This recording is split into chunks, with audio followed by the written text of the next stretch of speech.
नमस्कार दोस्तों, reality classes में आपका स्वागत है। इस वीडियो से हम लोग करंट अफेयर्स स्टार्ट करेंगे और एक करंट अफेयर्स का पहला वीडियो है।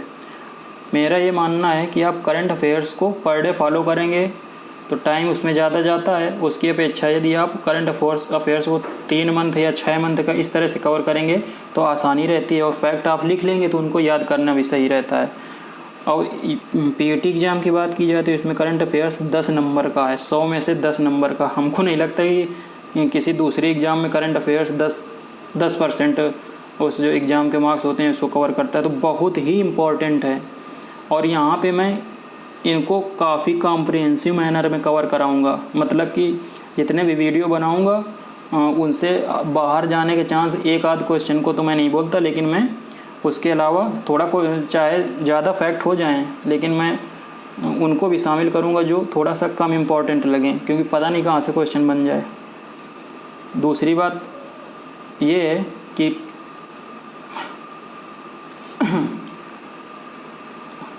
आपको ये देखना है कि कौन से करंट अफेयर्स पढ़ने हैं।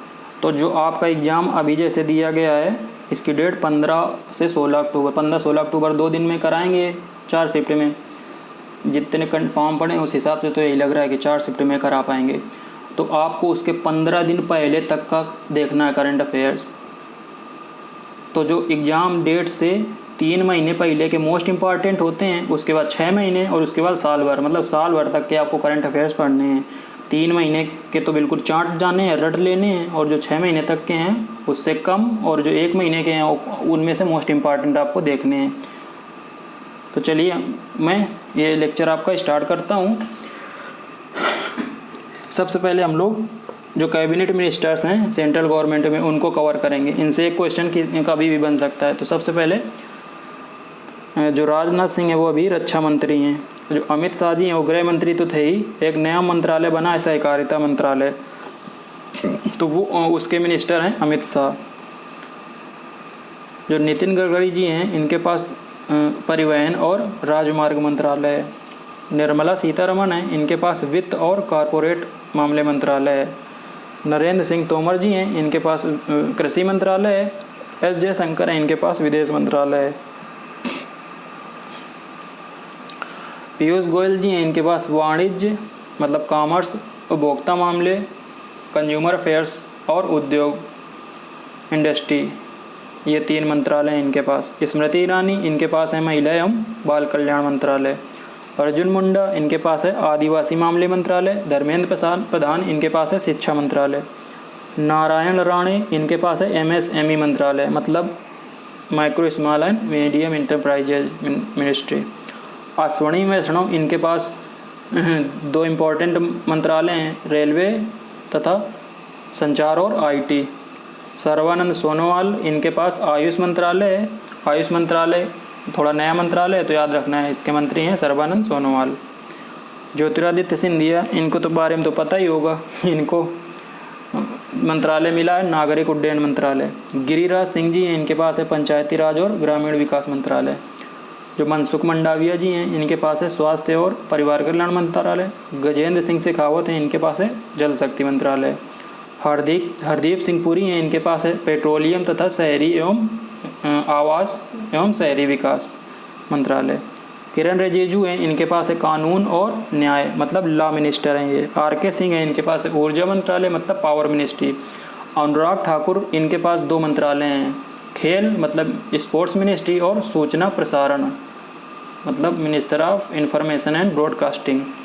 तो ये हो गए इम्पॉर्टेंट मंत्रालय सेंट्रल गवर्नमेंट में। जितने इम्पॉर्टेंट है वो मैंने सब यहाँ पे रख दिए हैं। अब इसके बाद हम लोग फैक्ट्स देखना शुरू करते हैं। तो मैं पहले से ही बता रहा हूँ कि मैं कॉम्प्रिहेंसिव तरीके से कवर करूँगा करंट अफेयर्स को, मतलब उसके बाहर मैक्सिमम 1 या 2 क्वेश्चन ही जाएंगे 10 में से। पहला दिया गया है ब्रुसेल्स, जो बेल्जियम की कैपिटल है, वहाँ पे मैंगो फेस्टिवल का उद्घाटन किसने किया है? तो जो पीयूष गोयल जी हैं इन्होंने किया है वहाँ पे मैंगो फेस्टिवल का उद्घाटन। अगला है, अभी राष्ट्रपति और उपराष्ट्रपति बदले हैं तो ये देख लेते हैं। तो अभी राष्ट्रपति बनी हैं द्रौपदी मुर्मू जी, और हराया किसको है इन्होंने? यशवंत सिन्हा जी को। इनके बारे में 2-3 फैक्ट देखने हैं। जो द्रौपदी मुर्मू जी हैं वो संथाल जनजाति से हैं। तो जो द्रौपदी मुर्मू जी हैं वो पहली ST मतलब शेड्यूल्ड ट्राइब से आने वाली पहली प्रेसिडेंट हैं भारत की। 64 ईयर की हैं। वैसे तो ये उड़ीसा से हैं, लेकिन अभी ये झारखंड की राज्यपाल थी। अब हम लोग देखते हैं उपराष्ट्रपति। तो उपराष्ट्रपति हैं जगदीप धनखड़ जी। इन्होंने हराया किसको? तो जो विपक्ष की उम्मीदवार थी मार्गरेट अल्वा, इनको हराया है। ये जगदीप धनखड़ जो हैं ये राजस्थान के साथ झुंझुनू ज़िले से आते हैं और अभी पश्चिम बंगाल के गवर्नर हैं 2019 से। इसके बारे में तो आप लोगों ने सुना ही होगा। ममता बनर्जी से हर दूसरे दिन कुछ ना कुछ न्यूज आती रहती है पश्चिम बंगाल से कि ये हो गया ये हो गया। अगला पॉइंट चलो देखते हैं। नरेंद्र मोदी जी द्वारा कालिका माता मंदिर में पताका फहराई गई, लगभग 500 वर्ष बाद फहराई गई है। तो ये जो कालिका माता मंदिर है ये कहाँ पे है? तो ये पावागढ़ पहाड़ी पंचमहल गुजरात में पड़ता है।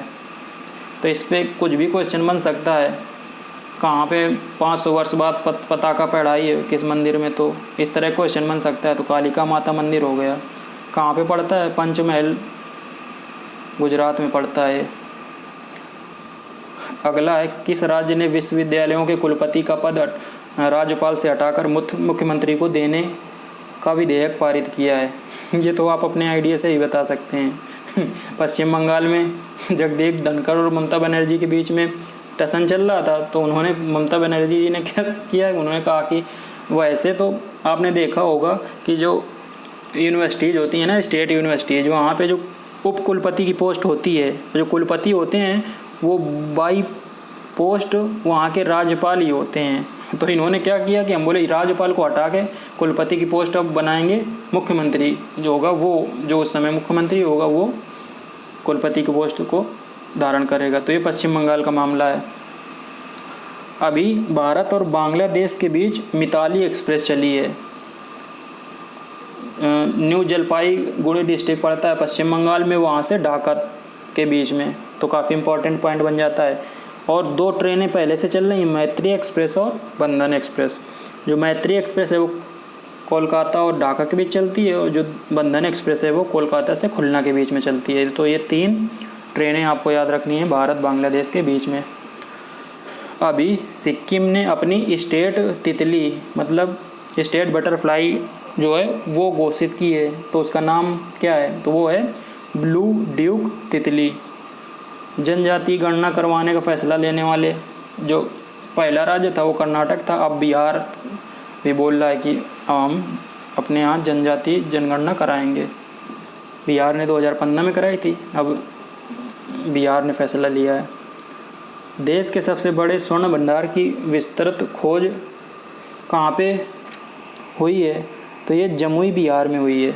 यहाँ पे सबसे बड़ा स्वर्ण भंडार खोजा गया है। सुप्रीम कोर्ट ने सेक्स वर्क को पेशा मानते हुए संविधान के किस अनुच्छेद के अनुसार सहमति से ऐसा करने वालों के खिलाफ पुलिस कार्रवाई से रोक लगा दी है? तो ये आर्टिकल 142। जो आर्टिकल 142 है वो सुप्रीम कोर्ट को पूर्ण न्याय का विशेषाधिकार देता है।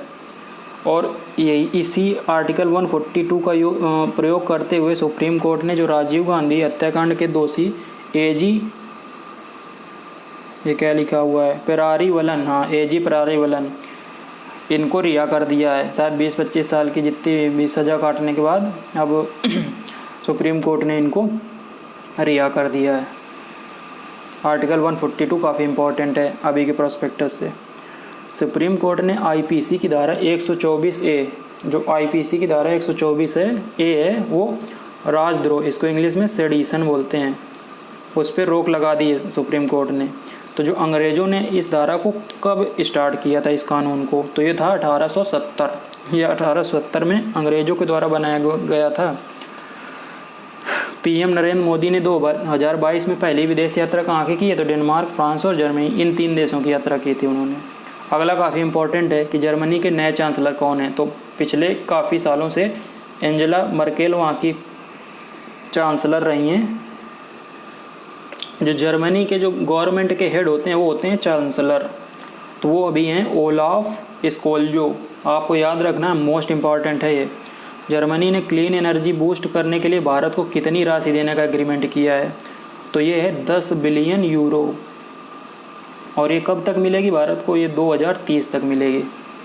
अगला पॉइंट है, पीएम ने गुरु तेग बहादुर के 400वें प्रकाश वर्ष के उपलक्ष्य में लाल किले में समारोह के दौरान स्मारक सिक्का जारी किया है। तो गुरु तेग बहादुर जी के 400वें प्रकाश वर्ष पे जारी किया है ये सिक्का लाल किले में समारोह के दौरान। अगला है अभी बोरिस जॉनसन भारत यात्रा पे आए थे, तो उन्होंने जेसीबी की 6ठी बुलडोजर फैक्ट्री का उद्घाटन किया है। तो कहाँ पे किया है ये? तो इससे आपको पता चलता है कि जो जेसीबी है ना, वो ब्रिटेन या यूके की कंपनी है। तो उद्घाटन किया बोरिस जॉनसन ने पंचमहल गुजरात में। और यहीं पंचमहल गुजरात में ही नरेंद्र मोदी जी ने जो मंदिर है वहाँ पे 500 साल बाद ध्वजा फहराई है पहली बार। वर्ष 2022-23 के लिए खाद्यान्न उत्पादन का लक्ष्य, ये भी आपको याद रखना है, ये है 32.8 करोड़ टन। टोटल खाद्यान्न की बात हो रही है, ये लक्ष्य रखा गया है 2022-23 के लिए। अगला पॉइंट है, किन राज्यों ने सीमा विवाद सुलझाने के लिए जिला स्तरीय समितियों के गठन का फैसला किया है? तो ये हैं असम और अरुणाचल प्रदेश। अगला पॉइंट है, यूजीसी की नई घोषणा के अनुसार अब एक साथ 2 फुल टाइम डिग्री कोर्स किए जा सकते हैं। अभी तक ऐसा था ना कि जो फुल टाइम है आप एक ही कोर्स कर सकते थे, लेकिन अब यूजीसी ने बोला है कि सिमिलर टाइप के आप 2 कोर्स एक साथ कर सकते हैं, रेगुलर दोनों वो भी। अगला इम्पोर्टेंट पॉइंट है, ये मैं आपको बता ही चुका हूँ सामान्य जागरूकता वाले टॉपिक में, कि उत्तर प्रदेश में 13 नए ज़िले बन गए, तो वहाँ पे ज़िलों की संख्या हो गई है 26। किस राज्य ने एमबीबीएस की पढ़ाई हिंदी में कराने की घोषणा की है? तो ये है मध्य प्रदेश। याद रखना, काफ़ी इम्पोर्टेंट है। देश की पहली हाइड्रोजन फ्यूल सेल कार का नाम क्या है? ये है मिराई टोयोटा। नितिन गडकरी जी इसी से गए थे, कुछ दिन पहले संसद भवन गए थे।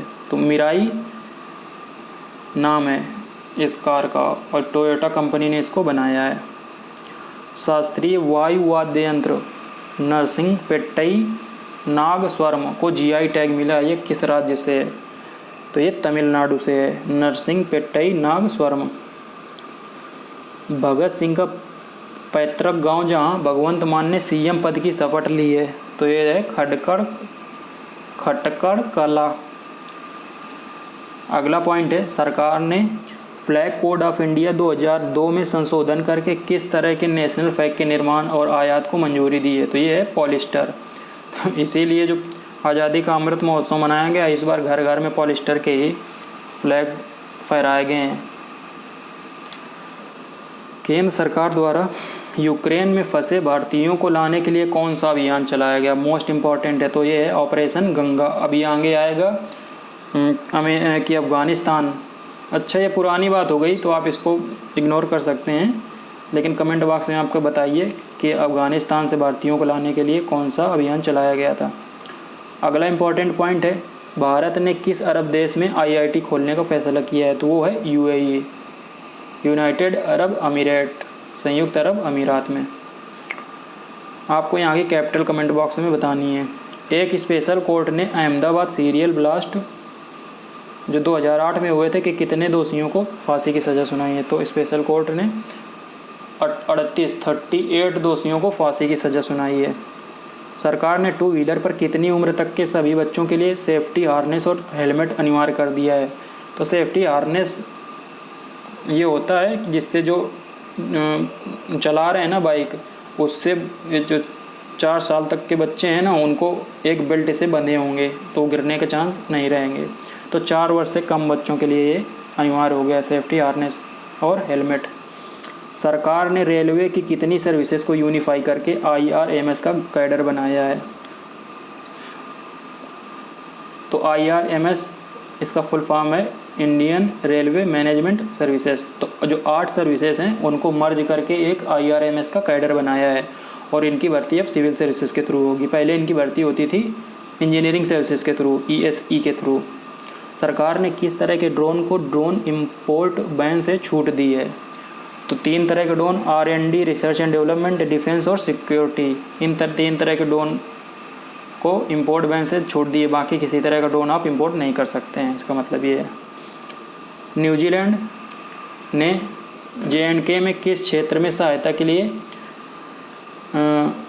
MOC पर साइन किया है? तो ये है फार्मिंग के क्षेत्र में साइन किया है MOC। 3 जिलों के नाम मध्य प्रदेश में चेंज हुए हैं, उनके नाम आपको याद रखने हैं। तो होशंगाबाद का नाम चेंज हो गया है, नर्मदापुरम कर दिया गया है। ऐसे याद रखिए, होशंगाबाद से नर्मदा नदी बहती है ना, ये तो उस हिसाब से इसका नाम नर्मदापुरम किया गया है।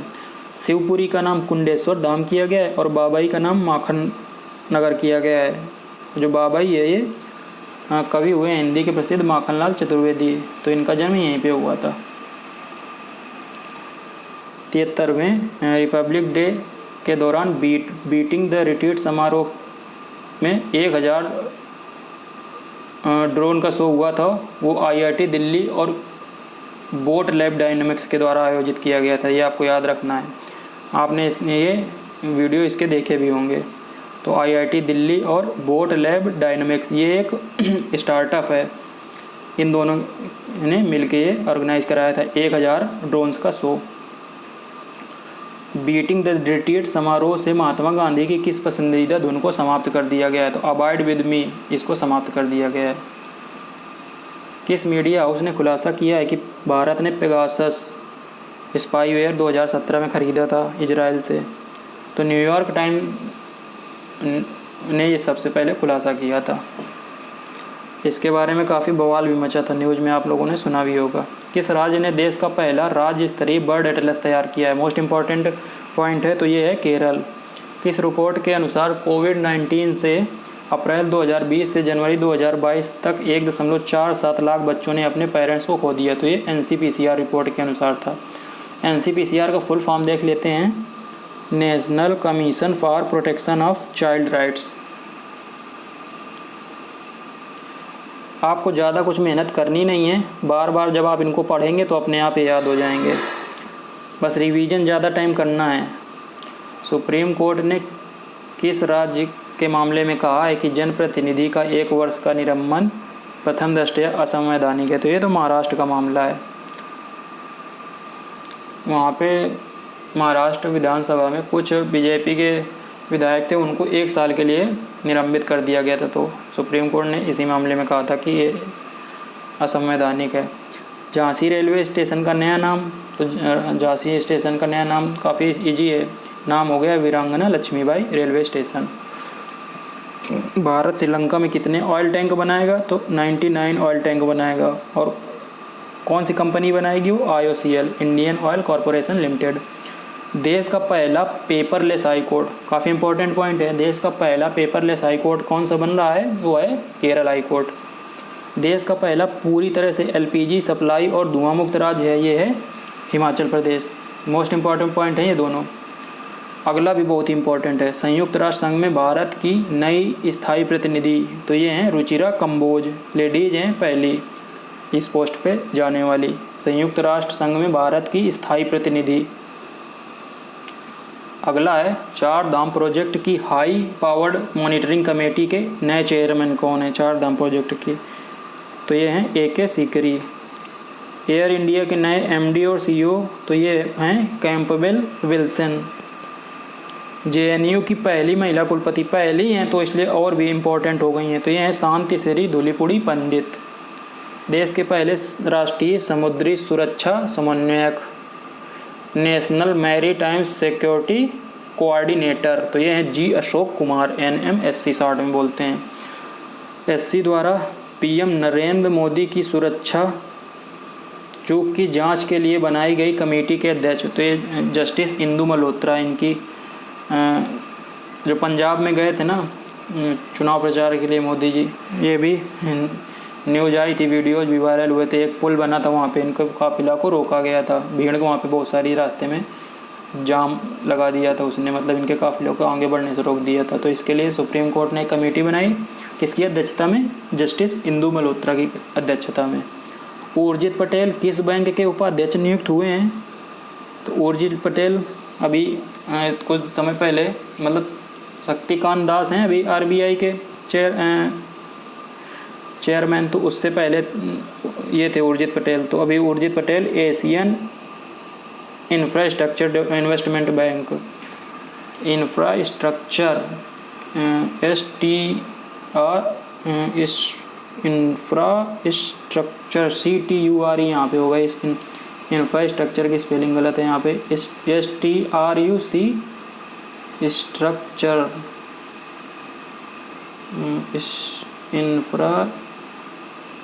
इंफ्रास्ट्रक्चर, आप इसको सही कर लेना। अगला रेलवे बोर्ड के नए चेयरमैन और CEO काफ़ी इंपॉर्टेंट है, ये हैं विनय त्रिपाठी।